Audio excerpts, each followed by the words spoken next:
Welcome back to Over the Hills. We're so glad you're here with us today.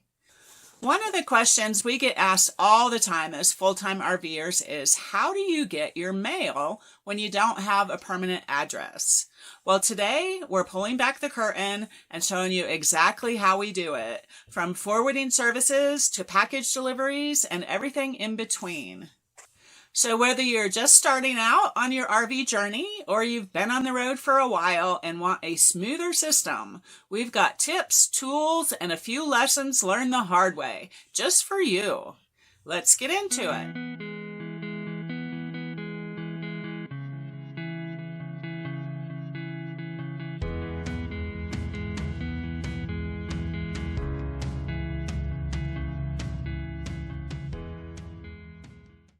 When you live full-time in an RV, getting your mail becomes a bit of a puzzle, and it's one we had to figure out pretty quickly.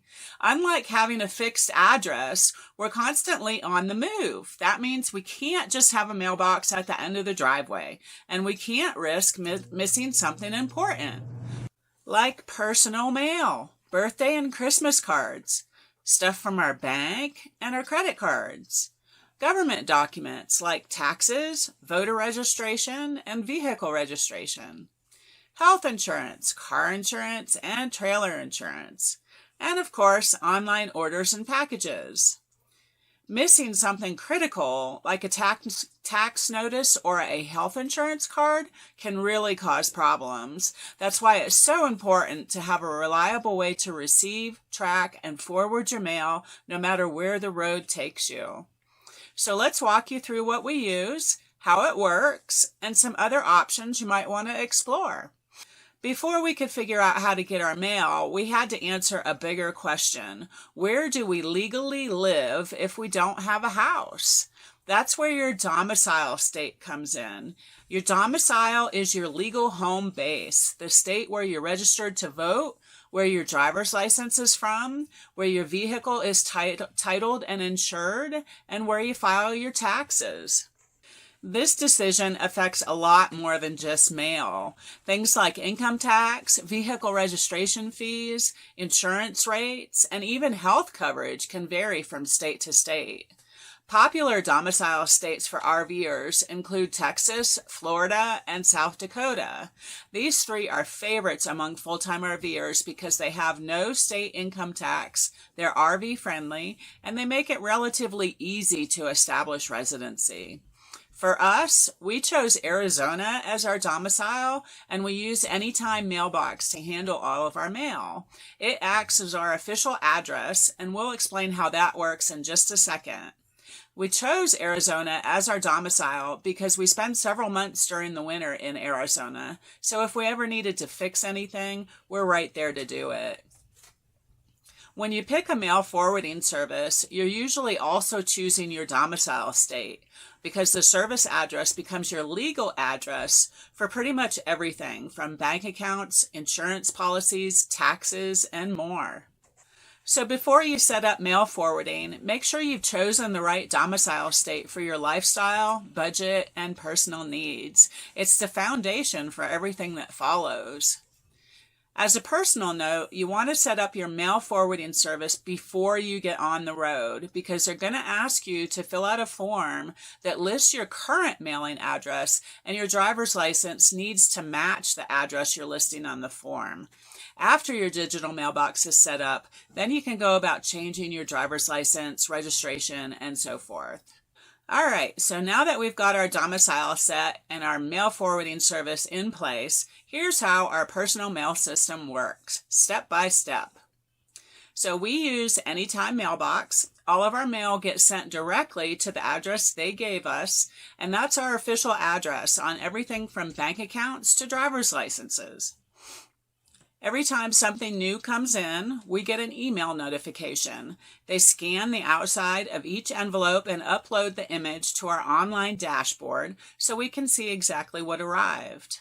From there, we can choose what we want them to do next. We usually have several options. We can open and scan the contents, which is great for bills or important letters. We can shred it for junk mail or anything we just don't need anymore. Hold it if we're not sure yet. Or we can forward it, which we do when we know where we'll be staying for a while. We try to go paperless with everything we could and rarely have anything forwarded. If we do get something important, a lot of the time I just download the images after they scan them. But if we do need anything forwarded, it's a good practice to only forward mail about once a month or so to save on shipping costs, unless we know it's something urgent that we need right away. When we do request mail forwarding, we usually have it sent to a local post office using general delivery, a great option when you're boondocking or moving frequently. We've learned to always double check how the mail should be labeled, especially for general delivery. Usually it's your name, general delivery, and the city, state, and zip code. This system has worked really well for us so far. It took a little learning at the beginning, but now it's super smooth. We know where our mail is, and we're never caught off guard by something important slipping through the cracks. Okay, so regular mail is one thing, but what about packages? We still shop online, order supplies, and occasionally need gear while we're on the road. So here's how we handle that. When we order something from Amazon or another online store, we usually plan ahead and decide where we'll be in about a week or two. Then we have the package sent there. It takes a little more coordination, but it's totally doable once you get the hang of it. One of our favorite options is general delivery. Most post offices in small or mid-sized towns will hold a package for you for up to 14 days with no P.O. box needed. Just make sure you call the post office first to confirm that they do accept general delivery and ask if there are any size limits. The trick is in knowing how they will ship the package, and sometimes there's just no way of knowing. If you know it will ship USPS, then address it with your name, general delivery, and the city, state, and zip. If you don't know how it will ship, then you want to address it as your name, P.O. Box, general delivery, and city, state, and zip. Having the P.O. Box in there tells the company that it must ship by USPS and not UPS or FedEx. Sometimes I'll try to order something from Amazon and I put in the P.O. Box general delivery and it tells me they can't ship that item to that address. In that case, I know they need a street address for UPS, FedEx, or DHL. So we would either have it shipped to a campground if we're in a campground, or we select a shipping and receiving service like a UPS store or a private company. Usually, if a company does shipping out, they also do receiving in, but always call to confirm, check on fees, and check the address they want you to use. Another handy option, especially in more urban areas, is using Amazon lockers. You just select the locker location during checkout, and you'll get a code to unlock it when your package arrives. It's definitely not the same as having a porch, but with a little planning, we've never had trouble getting what we need, whether it's hiking boots, RV parts, or coffee filters. All right, now that we've covered how we get our mail and packages, let's talk about what we've learned along the way because, yep, we've definitely made a few mistakes. One time, I ordered generous dog food through Amazon, and the address I put in was the street address for the post office. So UPS tried to deliver a package to the post office. Boy, were they upset with me. They said that the post office basically didn't get any money to accept that delivery. I offered to pay them whatever they wanted, but they ended up just giving me the package and telling me not to do that again. Lesson learned. Here's what's really worked for us over time. Using a mail forwarding service with online access so we can manage everything digitally. Going paperless for everything we possibly can, like bank statements, insurance, taxes, and prescriptions. Setting up alerts and reminders for things like license renewals, tax deadlines, and deliveries so nothing slips through the cracks. And don't forget to update your address with banks, insurance companies, and the DMV, especially if you switch forwarding services or domicile states.